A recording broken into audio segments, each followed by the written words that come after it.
I remember it all as if it happened only yesterday. Mother sat up and was reaching for my little sister when a mini ball struck Mother in the breast. As soon as possible, she was given treatment, but she never recovered, and 3 weeks later, she died. None of the rest of us were injured. The baby died a few years later. One of the other children, my brother, William Henry Cave, was with us when it happened. He was 10 years old then and is still living at the age of 85 at Everett, Washington. An account from Jesse M. Cave in the Independence Examiner from August 14th, 1937.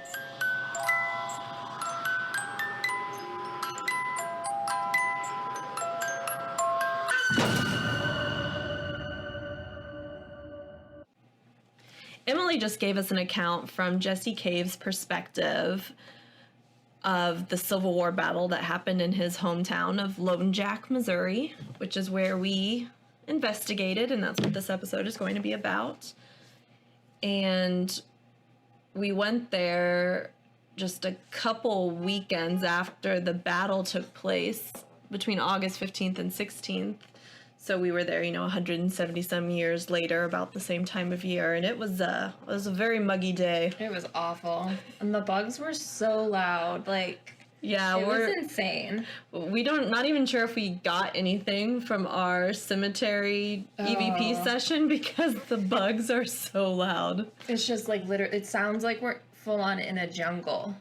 Just we probably could have told you we went to the Amazon. We were like, you totally did. Yeah. Wow. It's also something interesting to know when we were researching, let's go to the battlefield of Lone Jack. We're thinking we'd be out. I don't know, when you think of a battlefield, I guess you just think it's kind of remote or outside a city. No, this is literally in the on the main road of Lone Jack. It just you can see it from the main highway, pretty much. We pulled up, it literally looks like just a little city park. And we were thinking, because we went and we stopped for dinner on the way there, and we got this big burger, and we're like, oh, it's fine, we're gonna walk it off. We've got so much walking to do. And we pull up and we're like, what the hell? It's this tiny. It's so tiny. Now, of course, the area has been developed, so the battlefield was bigger originally, but this is a kind of a unique battle. It did actually happen right there in town. It wasn't, in a field far away. So I guess that was just some of our, realizing it in the moment. Yeah, and I guess, jeez, very loud person getting out of his truck. Anyways, I guess, the town setup is somewhat similar to what it used to be, and that the main road is still in the same place, and it still cuts through the town in the same area. It's just kind of, they rebuilt Lone Jack after the battle because many of the structures didn't survive.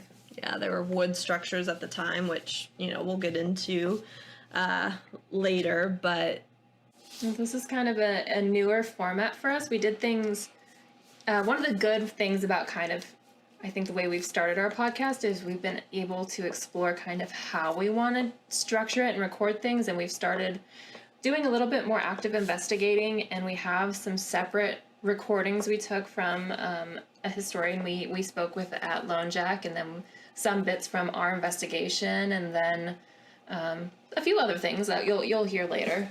Yeah, so I like the direction we're going, and hopefully you do too.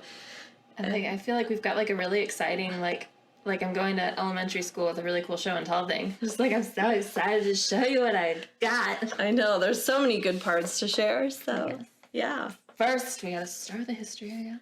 I know, right? I just always gotta bore people first, and then down with all the facts. But I'm gonna have the historian from the Lone Jack Historical Society, Dan Hadley. Mm-hmm. He's gonna help me tell the history of Lone Jack, so it won't just be my voice you're listening to.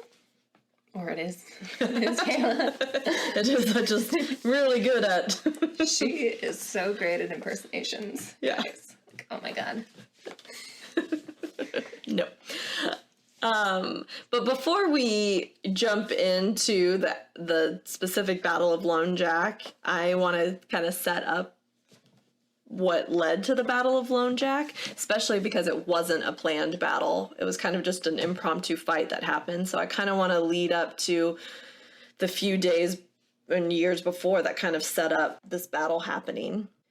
So Missouri, pre and during the Civil War, it's a complicated history.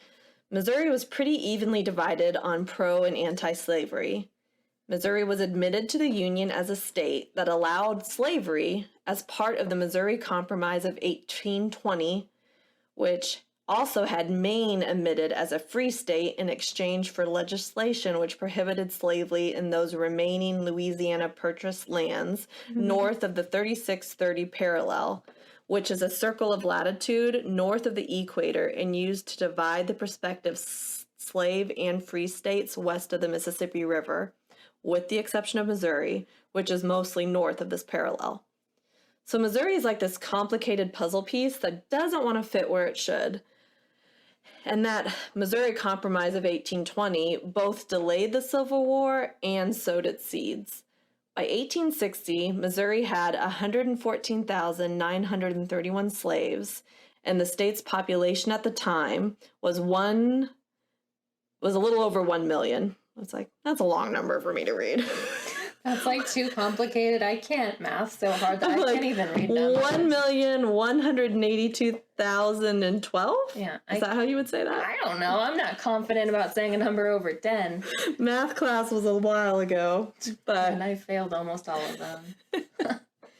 And also just an interesting piece of information I found in my research is that Missouri was exempt from President Lincoln's 1863 Emancipation Proclamation, decreeing the freedom of slaves in all territories then held by Confederate forces. So it wasn't until January 11th, 1865, that a Missouri State Convention approved an ordinance abolishing slavery in Missouri by a vote of 60-4. So, I don't know. I guess I didn't know that. I didn't realize there was exemptions in his it's just like, all of emancipation. this, except for you guys, continue being awful. It's okay. I know it's hard. Yeah, I had no idea. So that's why history is good to learn, folks. So, anyways, I just gave you a lot of dates and numbers and information, and I'm not done just yet. As I said in our previous episodes, the American Civil War really started 7 years prior along the Missouri and Kansas border in 1854. And I kind of just feel like that border war is glossed over in a lot of history books, or at least in my American history classes, it just wasn't discussed in detail. And so Emily and I are just learning a lot about the bad folks based in this Missouri-Kansas area during the Civil War, and we just want to tell these stories and this history. And there's just so much going on in the area of Kansas City during the Civil War, and all that conflict and violence and bloodshed that happened here when this area was trying to become more than just a cow town. Just makes me think that it's a good recipe for hauntings. There's theories why this area is so haunted, and maybe it has to do with the river. Maybe it has to do with all the feuds that kind of still exist today in a way, but Missouri was the site of 1,162 battles and skirmishes during the official years of the Civil War, an amount exceeded only by Virginia and Tennessee. So don't tell me that's not leaving a violent mark on this state, and likely a reason behind a lot of these hauntings. Yeah. So 4 days prior to the Battle of Lone Jack was the first Battle of Independence. It took place on August 11th, 1862, in the city of Independence, located in Jackson County, Missouri.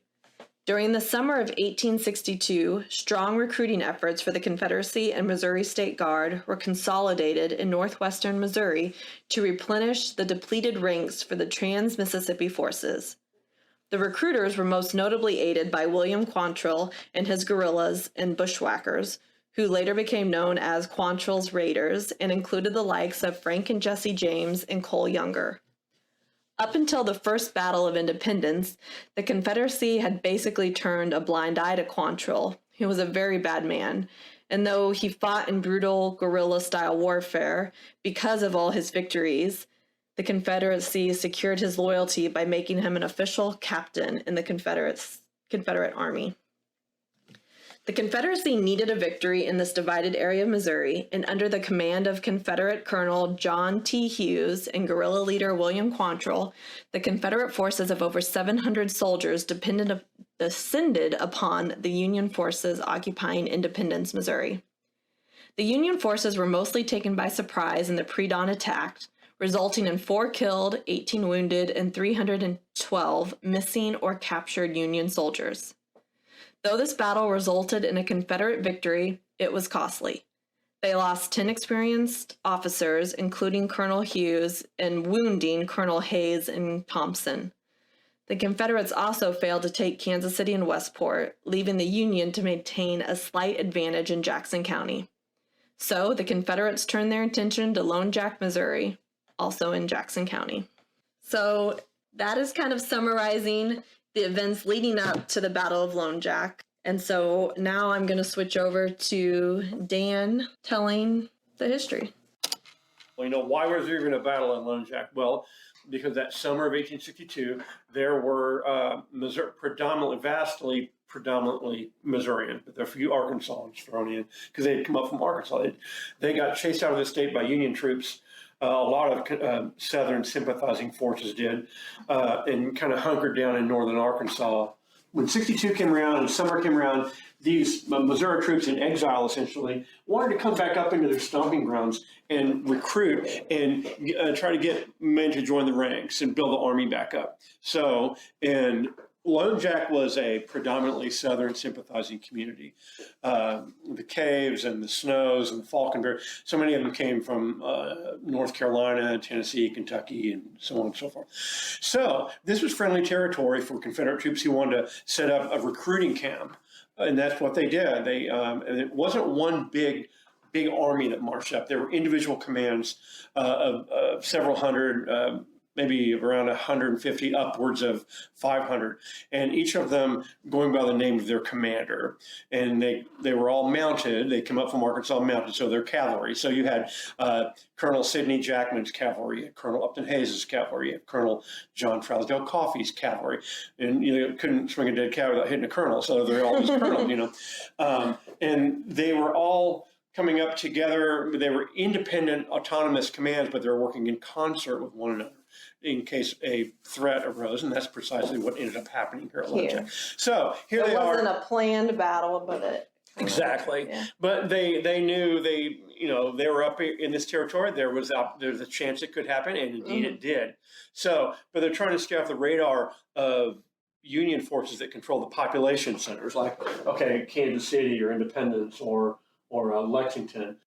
As Dan mentioned, the Union is aware of the growing forces of the bushwhackers and the rising presence of Confederate officers in the area of Lone Jack. A Union force of 800 soldiers under Major Emory Foster was to converge at Lone Jack with 500 soldiers under the command of General Fitzhenry Warren. From Lone Jack, the united troops of 1,300 would attempt to squeeze the bushwhackers between the Missouri River, and then the 2,500 soldiers under General James Gilpatrick Blunt, who was pressing north from Fort Scott, Kansas.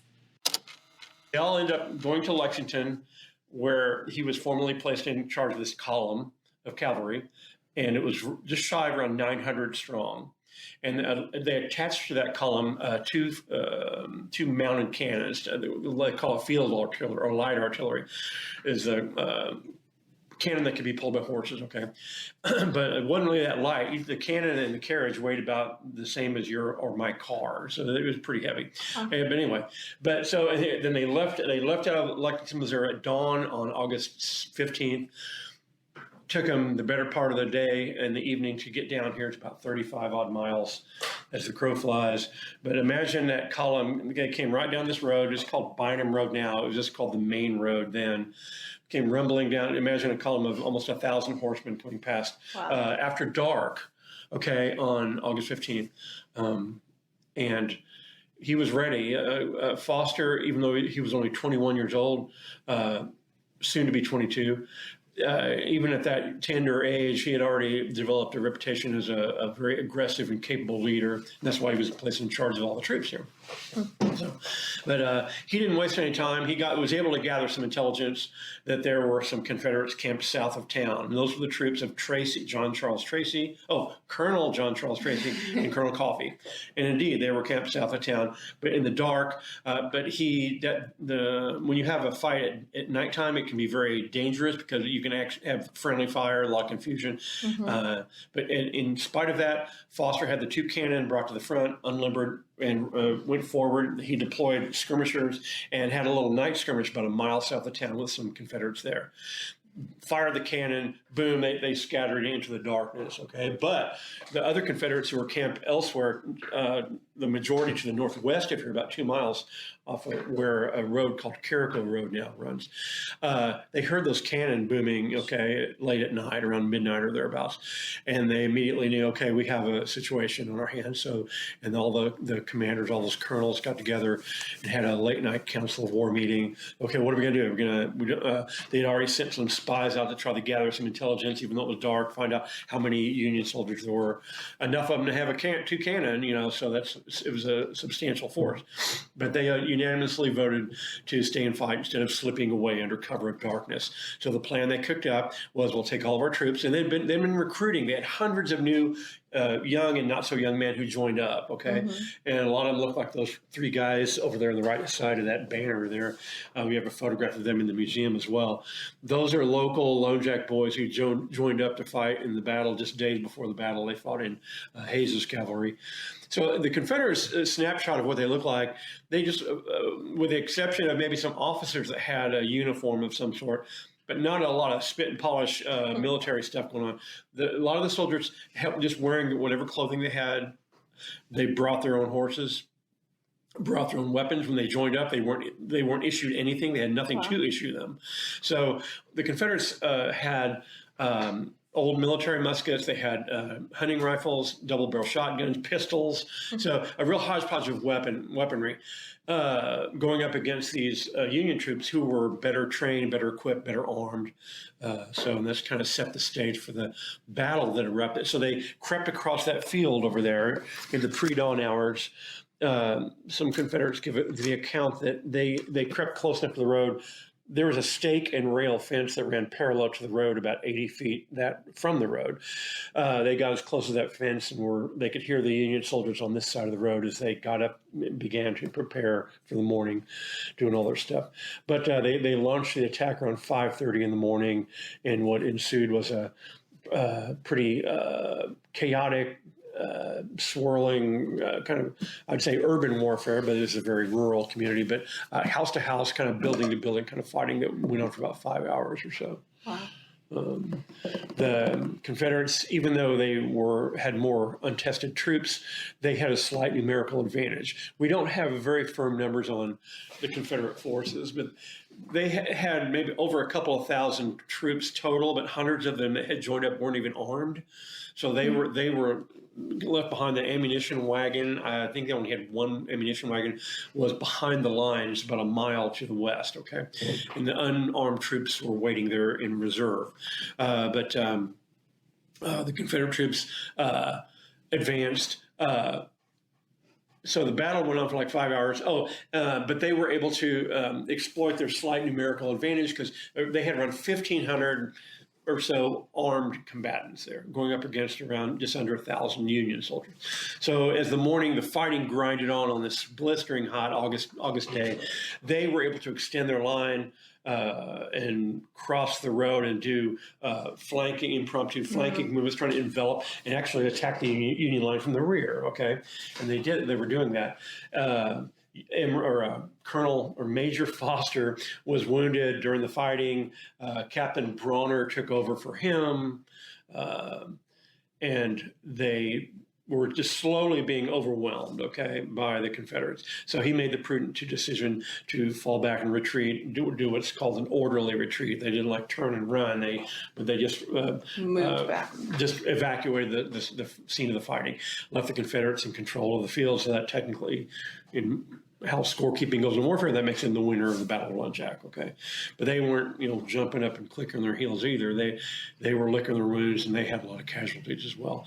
Townspeople of Lone Jack came out of hiding after the fighting was over to a scene of this devastation.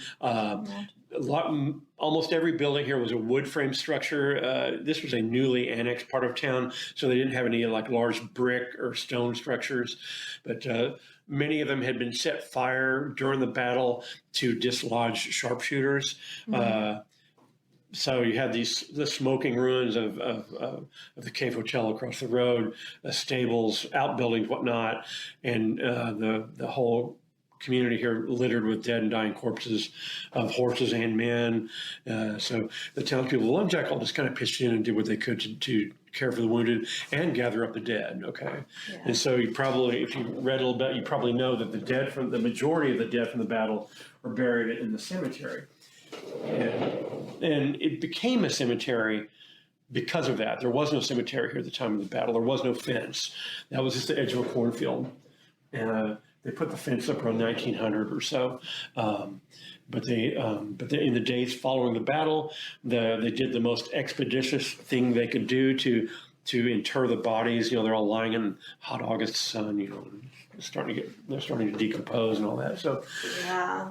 But they dug a trench grave for all the Union dead and a trench for all the Confederate dead.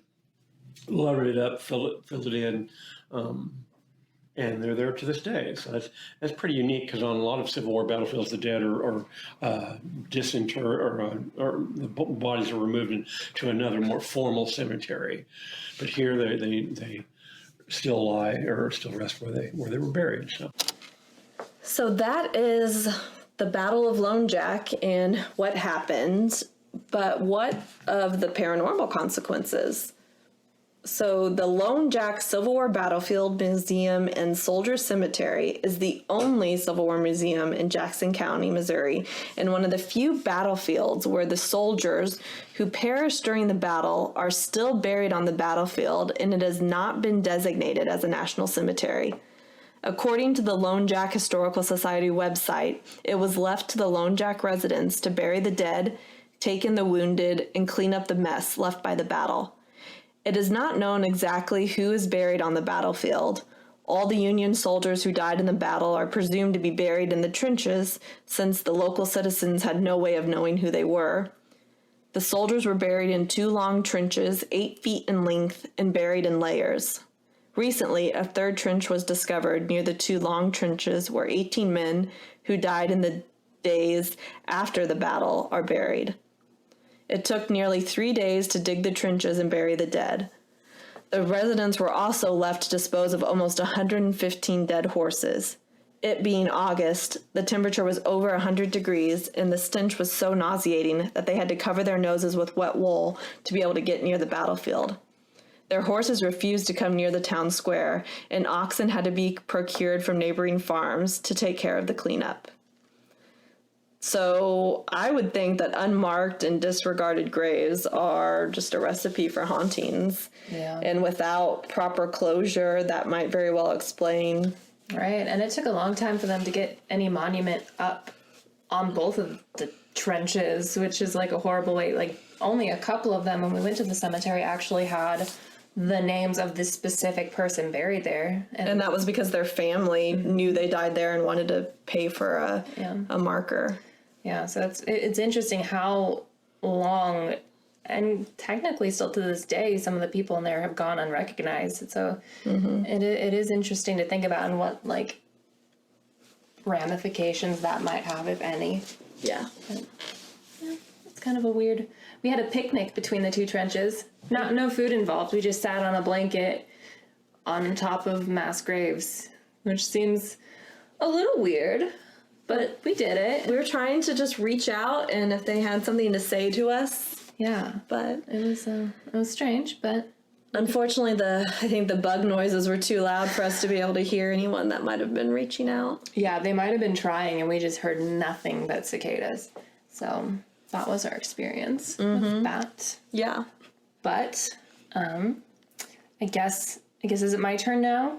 Yeah, they're tired of hearing my voice. All right. Well, I know we're only a few episodes into our podcast, but what I'm about to do feels like a pretty big departure from the normal layout because, I mean, you're the historian, obviously, in our group. You just went on about History Forever. You usually come with your PowerPoint setup of notes, and then I just learn, but not today.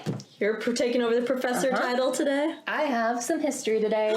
Love it. I'm so proud. I'm going to sit back. So, while I was researching the paranormal goings-ons in Lone Jack, I came to the conclusion, my wildly professional conclusion as a experienced ghost hunter. Yes, go on. Which I totally am. So I came to the conclusion that the type of haunting at Lone Jack might be residual.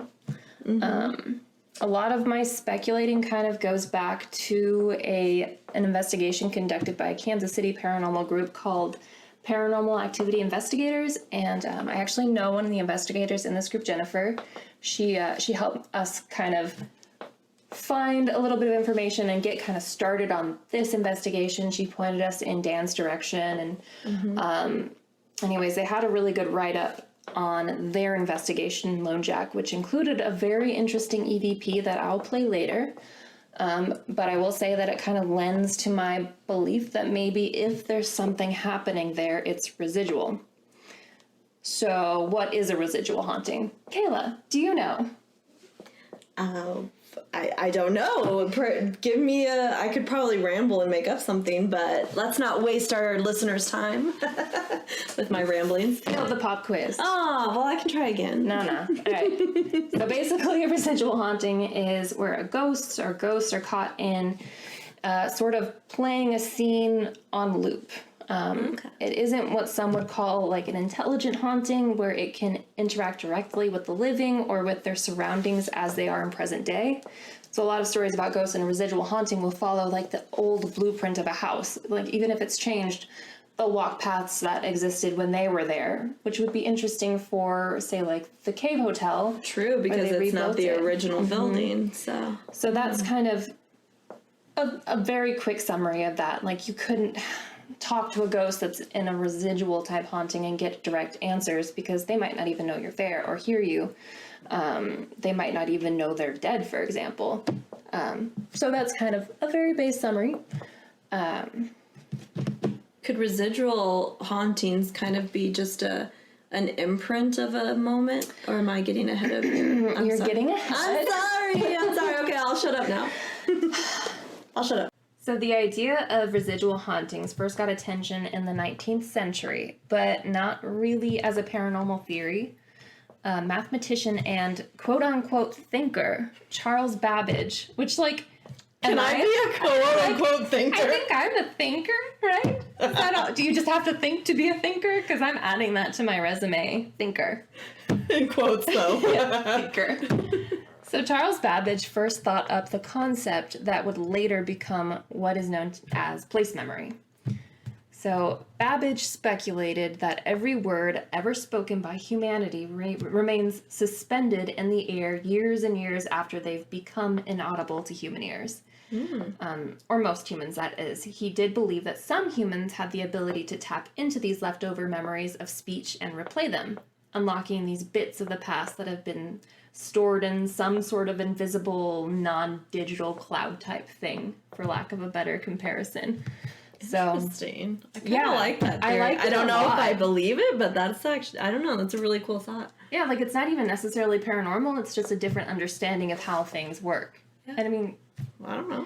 There's so much about the world we don't understand. Right. All right, so this concept became more fleshy, is what I said in my notes. Fleshy. In the 20th century with a man called Henry H. Price. Price was a Welsh philosopher who was known for his work in perception and parapsychology.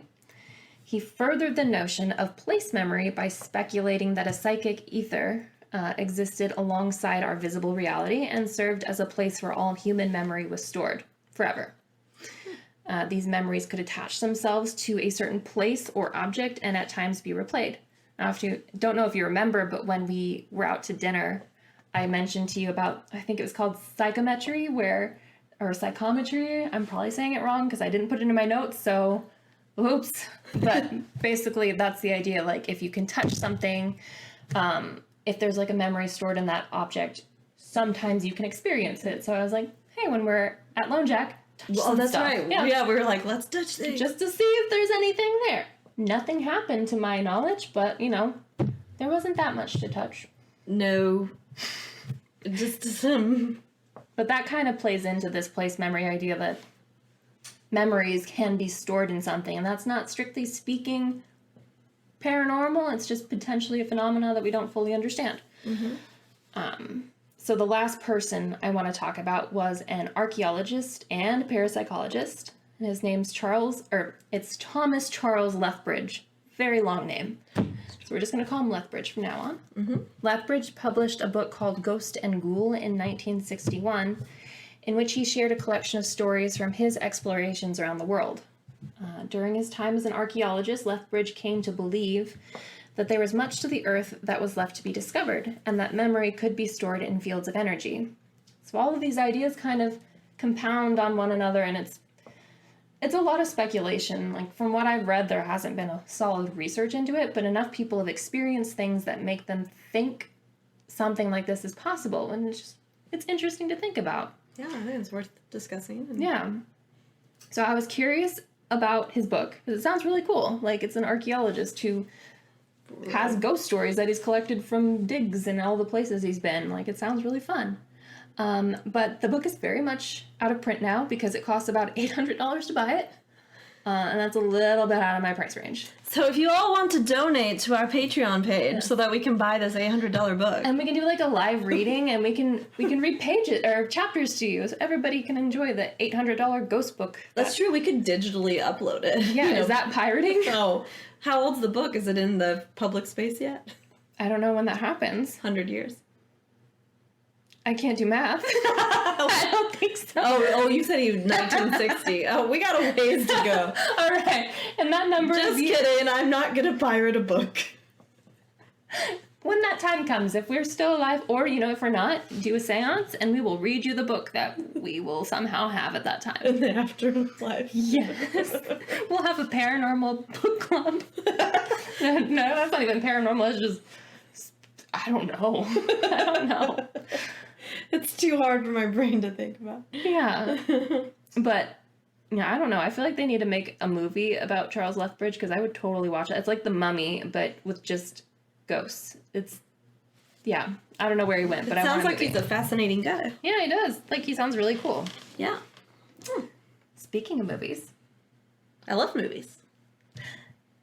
did you know that the most common name for the place memory theory came from a 1972 movie? I did not. So, the Stone Tape is a horror film about a Victorian mansion that has memories stored within the stones used to build it. So, I mean, essentially, cool. Yeah, we should have a movie night and watch it, because it doesn't have the best ratings. I think it was like a 6.5 out of 10. But, I mean, essentially, they took all these ideas that had existed and they just kind of renamed it. And, I mean, it's the same concept. It's just that's the most popular kind of name going around for the theory now. So, yeah, I thought that was interesting. I didn't know that about there being a movie. I had no idea either. Kind of condensed all those ideas. Love it. But this theory has gained popularity over the years, particularly during the spiritualist movement of the 19th century. And this is just like a little bit of extra information that I found interesting. Many historians are kind of keying back to ancient cultures who have long held beliefs about spiritual stones and the power they hold. Yeah. So again, it's just interesting to think about. And there's so much that we don't know that there is. I don't think it's too crazy to think that that something like this could exist. And it's not even paranormal. It's just something we don't understand yet, where memories can be stored, which kind of goes back to, you know, what this meant to me with Lone Jack, where maybe there isn't an active ghost who's who's residing, who's unliving, not a zombie, not a zombie, who's just there as a ghost, you know, doing ghost things day to day, and actually aware that, oh, Dan's bringing another tour group here. I should respond to their question. or anything like that. So not an Maybe- intelligent spirit, Yeah. but a residual. Right, haunting. and they're just playing back, maybe the battle because it was such a strong memory and, most likely what killed said ghost. Or maybe it's not even a ghost. Maybe it's just the memory of the moment that happened there that left an imprint because there was so much energy all at once. Right. And it's stored in this psychic ether thing. I never know how to say that word. Ether, I think ether. Esther. Not Esther. There might have been an Esther. It's an old name. Maybe. There's an Esther up in there in the ghost cloud. So yeah, that's kind of just summarizing it because there's not a lot of stories about Lone Jack and the haunting surrounding it. Yeah, so that's part of the reason why we wanted to tell the story of Lone Jack is because there's not a lot of information out there on the internet and, no books really on the ghosts and the paranormal happening here. And we actually got some interesting EVPs. We sure did. Yeah. We didn't know we did really either. Like we literally just finished listening back through most of our audio. We recorded a lot, so we haven't even listened to everything yet. But we probably listened to 2/3 of our audio. yeah, and we actually re-recorded the end of this podcast because we were like, oh, we didn't get a whole lot. We just have this one EVP that we're gonna share from this one group, and then we listened to all our audio, and we're like, ooh. We got some stuff and potentially even an intelligent spirit in one of our EVPs. Potentially. Potentially, which I guess goes against us saying. But then the rest of them are definitely residual noises. Yeah, that would be my assumption. So do we want to do the potentially intelligent EVP first? Because that actually... So we haven't talked yet about the Cave Hotel, which was owned and operated by the Cave family. So at the very beginning of this episode, we told the account from Jesse Cave. And so just a quick little background on the caves.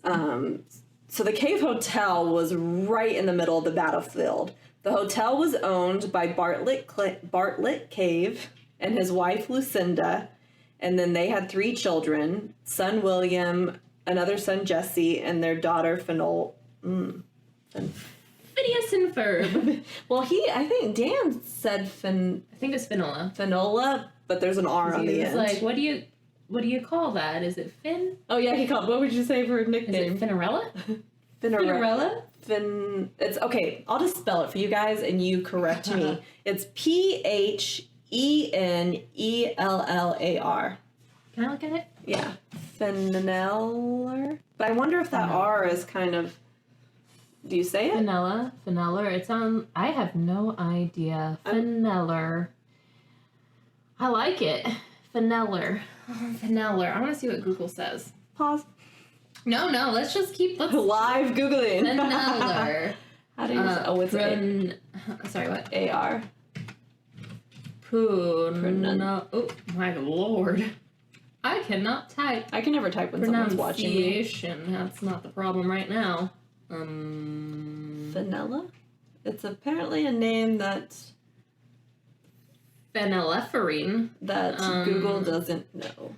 That's It's got to be some kind of family name because it's funny they name their boys such basic names, William and Jesse. So it's really just anyone's best guess. We're gonna call her Finn. Finn, yeah, Finn. Finn. Back to the battle. So during the battle, Bartlett was away from home. No one knows why, but he was probably just away on business or something. But Lucinda and her 3 children were home. At the time, William was 10, Jesse was 5, and Finn was a toddler. During the battle, the hotel caught fire, and Lucinda and her children were forced to flee, and they huddled a short distance away in tall weeds. It was there that Lucinda was mortally wounded. She lived for a few weeks before she succumbed to her wounds. Yeah. So that's pretty tragic. Like, that's just shows that civilians were caught up in this battle that, they didn't ask for it. I think the Union took over her home as like a field hospital, but then the Confederates burned the hotel to get the union out, and then that's when Lucinda and her children had to flee. So, so it's just sad that then Lucinda passed away because of all that. Because it's a tragic that they have a name to. Yeah, I think that helps is like having a specific character, because obviously with a lot of the people, the soldiers buried in the cemetery, you don't have specific stories about them Who as they much. were. Yeah, so I wonder if that's part of the, I don't know, appeal feels like the wrong word, but what draws people to that house specifically. And they have the bed that Lucinda died in. So it was not original to the cave home, but it was the bed she passed away in. So there is a trigger object, if you will, and and I guess I don't know if we've mentioned. So the building that exists now was not the original cave hotel, because obviously it burned down, but it was rebuilt shortly after. They don't have an exact date, so the current building was built sometime between 1863 and the 1880s. So it is so the building that exists is still very old. And it was just kind of used as a residence and like a tanning salon. And then I think Dan said the Historical Society bought it in the Fairly recent. Yeah, I can't remember the exact date, but I feel like it was 2007 maybe? Something like that. It's somewhere in my recordings, but anyways, so we did an EVP session inside the Cave Hotel, and we will play that for you now. If Lucinda Cave is here, I know you had a pretty horrific ending to your time in your home. You have anything to say, or just want to show us that you're still around? You can knock or move something or say something. We'll be quiet for a while.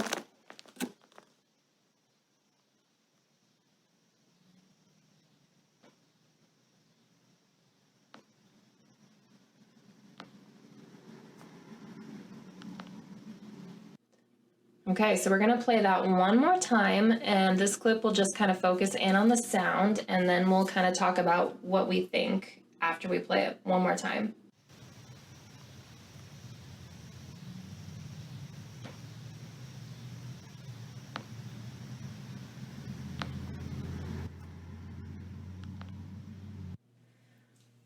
All right, so that was when we were sitting in the Cave Hotel, kind of on the floor, just having a short EVP session. We were next to Lucinda, the bed that Lucinda passed away in, and there's a photo of her and her family also in that room. And you can kind of hear there is a little bit of like audio distortion. We heard a lot of that kind of that crackling sound. Initially, we thought that might be something, but it happened so frequently that we kind of ruled that out as something other than just like distortion. And I do know that like my boots were making a lot of noise. Like every time I moved, they'd make a sound that sounded crackling, and we were like, oh yeah. Especially because there was a story about someone. Yeah, they said that the gunshot in the cave home sounded like popcorn in a kettle, and we're like, oh my god, it does. Did we capture that? But it was my shoe. So we debunked that. Yeah. But what makes this one seem actually intelligent and because Emily asked, like, knock for us, and there's 3 distinct like tapping sounds, and they're almost exactly spaced out the same. And we don't capture that. I mean, we did I think it was like a 20-minute EVP session, and we never got 3 noises like that. And to me, it sounds specifically like a fingernail tapping. And we compared audio because this one was recorded on my iPhone, and Kayla was recording on her digital recorder at the same time, and we heard it. Didn't we hear it faintly? We heard it very faintly on my digital recorder, so that's also compelling that it wasn't just in your phone. Right, yeah, but it just definitely sounded much closer in my phone, which... You were the one asking the question. I was asking the question, and you could also say maybe it's my shoe, but I still just don't think so. But, I mean, we can't conclusively say, oh, that was Lucinda knocking, but... I mean, I don't know if any EVP is truly... No, some 100% conclusive. Some of them just come through with like official ghost stamp on them, but but we think this is compelling, and you know. Yeah, I thought that was interesting. All right, so now we are going to play the EVP that I referred to in my theory section. I'm not really going to say anything about it just yet, other than it was recorded by the Paranormal Activity Investigators group when they went in 2019. I'll talk about it later. You can just go in and hear whatever you want to hear right now. FYI, this clip is kind of loud, so if you have headphones or you're in your car or something, you might want to turn it down so you don't get mad at us. Fair warning. Yeah. Okay. Could you give us a sign of your presence?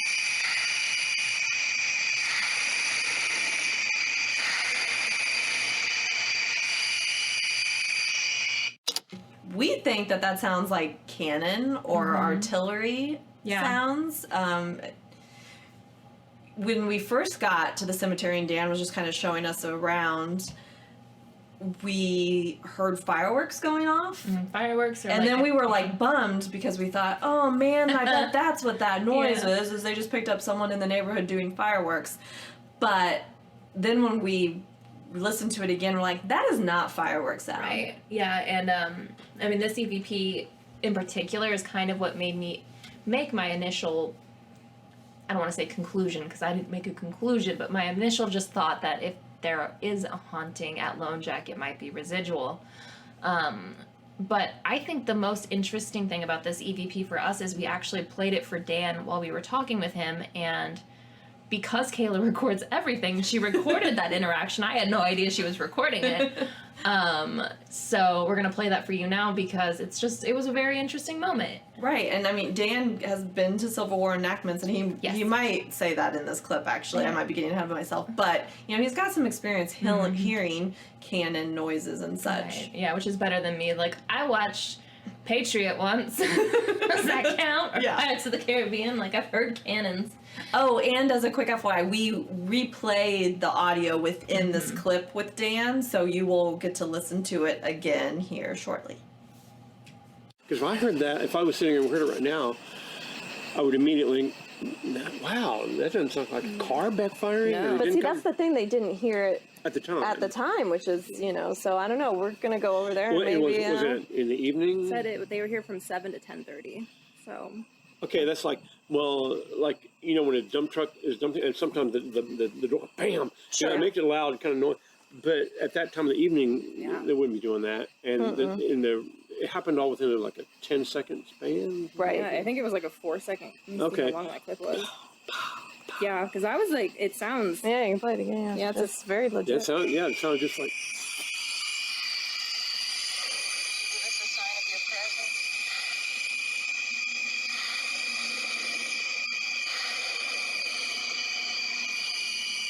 Yeah. Wow. And that was just 14 seconds. Okay, that's really cool. And that, yeah. We let that one, because they had That's what got us really, was, I mean, we had already known the history of this place and thought it was fascinating, but then hearing that, we're like, we gotta get down there. Yeah, that's not somebody shutting their tailgate.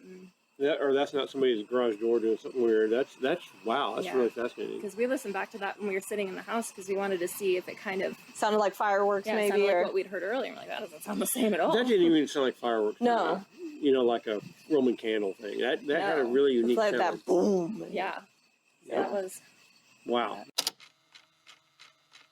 Okay, so we have 2 more EVPs that we caught within the same 15-minute recording. And when we were talking to Dan. Yeah, like we weren't even doing like an EVP session or anything. We were just talking, and you can hear like Dan's talking. He's talking about the battle because we were just asking some follow-up questions and just some more information. Yeah, so when you're listening to this, like you'll hear Dan talking. I think we respond a couple times, and then there's something else, and we won't say what it is yet. We'll just let you hear and see whatever it is you think. So, and these recordings, we didn't get the sounds you'll hear. We didn't get them in any of the other recordings that we did while at the Lone Jack battlefield. Yeah, wow, words. But yeah, we have hours of audio, and we don't...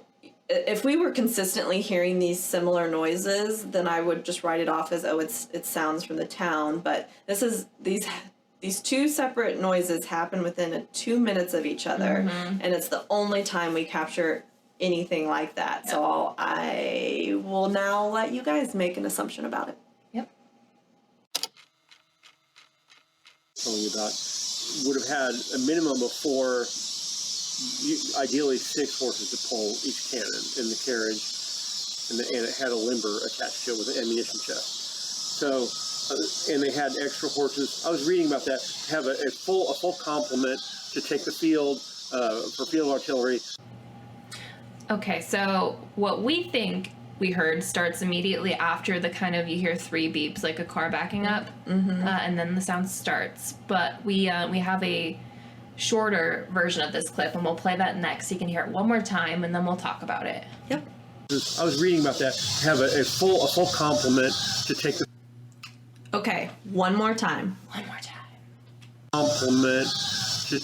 All right, so I know we kind of ended up slowly narrowing in on the sound through the different recordings, but to us that sounded very clearly like a scream and not just like a, I'm playing a game and it went badly scream. It sounded like somebody was screaming in pain. Right, like it reminds me of if you guys are film people, like the Wilhelm scream that they used in a lot of, well, they still use it today, but like an agony scream.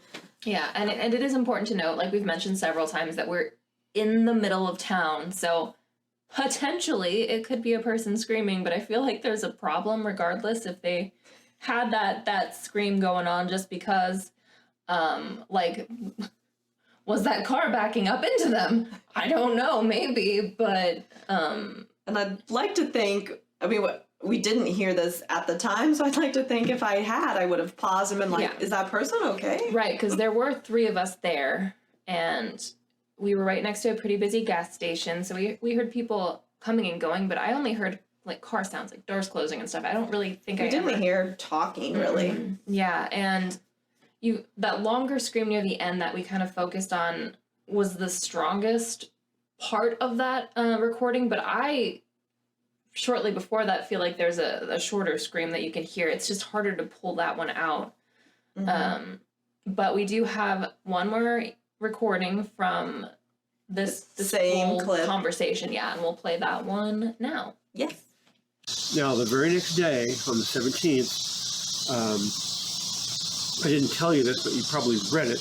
The Union soldier, Foster's troops. And here's that recording one more time. Probably read it. The Union soldier, Foster's troops. So obviously we did kind of amplify that sound a little bit to try to pick it up a bit more. Yeah, try to hear. Like, to us, it definitely sounds like maybe 2, potentially 2 voices, and to me it sounds like commands being barked. Like, right. Yeah, that's what it sounds like to me very clearly. Now, it was nighttime by then. It was dark. There is a chance there was a game going on somewhere, but they only made the sound, like Kayla said, in that short, like, what was it, 4 or 5 minute section of time, and it only happened those 2 times, because we listened through this whole recording and we never heard it again. Or even any other kind of talking we didn't pick up. And we were pretty much outside in that same area for the next hour. Yeah, so we never heard it again, and we've listened back through audio and we didn't hear it in person, and there were other things we did hear, so it would be interesting why we would hear this and not, other talking or... Because there are houses right there, and when our audio recording didn't seem to pick up that kind of noise. So, I don't know. It seemed pretty compelling to me that we were on the battlefield. And to me, it doesn't even just sound like chatter. It sounds very commandish. Yeah, it sounds like legit, like something serious is happening. And I don't know. It's interesting to hear something like that knowing where we are. So I guess that's all I will say. And I think it does tie very well into the potential cannon fire EVP that we played earlier. Like, it's... And a scream. And it kind of goes with the scream and the orders and the cannon fire. That's all battle sounds. And it kind of does go back very nicely to the residual, place haunting idea, or place memory. Just put all the names together. Residual place stone tape. That's Kayla and Emily's theory. Yeah, that's... Why not? Anyways, like, potentially, maybe it's not a ghost. Maybe it's just a recording of a very powerful moment that happened there. Maybe we tapped into Esther. That's right. We got to the psychic Esther. We got there. Your digital recording is able to get into the whatever dimensions. energy field. Yeah, there you go. You need to add a review on Amazon. This recorder taps into parallel dimensions. Anyways, talking. So that's our Battle of Lone Jack episode. If you hear noises, it's my cat licking her paw right next to the microphone. That is weird. Kira, hey, can you stop? Like, Thank you. right there. Yeah, so that's the episode, plus some cat licking, potentially. I think that one surprised us. Yeah, because it's funny, on the drive back from Lone Jack, we were like, man, we were really bummed because we didn't think we got anything, didn't have any experiences, and Yeah. it was still fascinating talking to Dan and the history part, but we, it was kind of one of our first of us trying to do a legit investigation, and so we were kind of bummed, like nothing happened, and then here we are listening back, and it's like, whoa, we actually got a number of compelling things, and it's interesting. Yes, we did get the knocking when we were doing the EVP session where we asked Lucinda a question, but I think the most interesting things that we got, we weren't even trying to get necessarily. We were just trying to record audio just to include in our history section. right, that's true. Like, yeah, it wasn't even when we were, trying to get a call and response. Yeah, because we were listening back and we were editing. We're like, wait, What was that? did you hear that sound? We're like, that's not normal, is it? Thank you, Dan Hadley, for your time and, for sharing all the history with us and helping us get some EVPs. Yeah. And yeah, if you guys ever find yourself in the Kansas City area, like definitely check out the Lone Jack Historical Society, because there's a whole museum too, and we have a lot of audio from Dan touring the museum that we hope to include maybe on a website or some way. We'll get that to you, because there's just a lot of cool other interesting Civil War history and facts that we just aren't relevant per se to this episode, but yeah, We learned a lot. we sure did. We learned good. We learned good.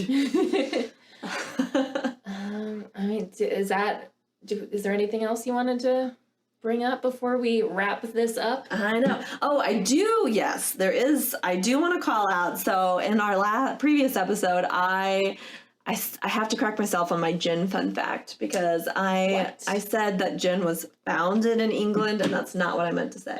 It was made popular in England. It was actually founded in the Netherlands, I think, but then in the 1600s it was made popular in England because it was really cheap, and people like to get drunk for cheap. That's why I like gin. Yeah. And Kayla should share the gin cocktail I made her that was highly effective. Yeah, we actually had to pause recording because we were in a great spot, but then we came down too quickly, and then we were so tired. So yeah, gin got us drunk quick, but then we couldn't keep working. I guess we could have, but it would have been a really monotone I make episode. a great drink for a very quick buzz and then a very early bedtime. Yeah. Call it the hammer. The hammer. I like it. We'll have a cocktail book. Yeah, the hammer. The hammer. And we also learned that gin used to be called Mother's Ruin, so that's sad. Yeah. That's what my cats don't like when I drink it. They're like, Mommy, no. No, it's going to ruin you, Mama. I've read about this on Wikipedia. I have a completely unrelated fun fact. It's a Kansas City fun fact that surprised me. I saw it in the Star last Ooh, it's week. official. So Official. Newspaper.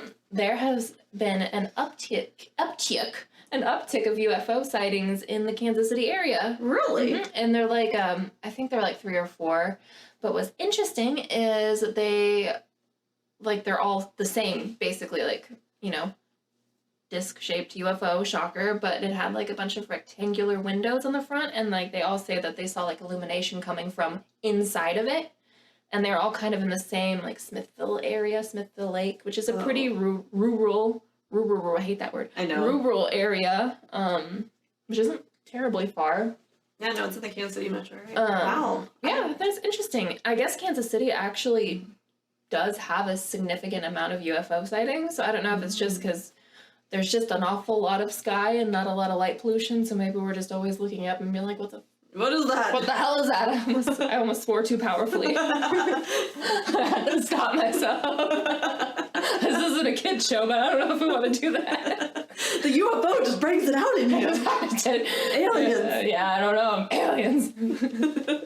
That's my thing. That is interesting. Wow. Maybe we'll do an alien episode at some point. I don't know any. Oh, yeah. Well, especially if there's been an uptick and there might be... Maybe we'll see an alien. Yeah, maybe it will be episode worthy if there's an uptick in activity of... Oh, there is like an association with owls and aliens and alien abductions, so maybe that owl that attacked me at Lone Jack is part of... Maybe I was almost abducted by a stealthy owl in a cemetery. See, it'll all come full circle. It'll tie together. It did. That was terrifying. All right, well, I think that's the episode, right? It is. Look at that. I don't know what number episode this is. This is episode 4. Potentially. We're so certain. I know, right? Yeah. But we hope you enjoyed it, and please leave us a review or a comment on our Instagram. What you think of the EVPs, and if you just think we're crazy, but we might. Or if you think we caught a crime, if it was a human scream. Yeah, we're a little worried this might be the origin story of our kind of Only Murders in the Building podcast, where we stumble upon an actual crime and then somehow end up having to solve it. Right.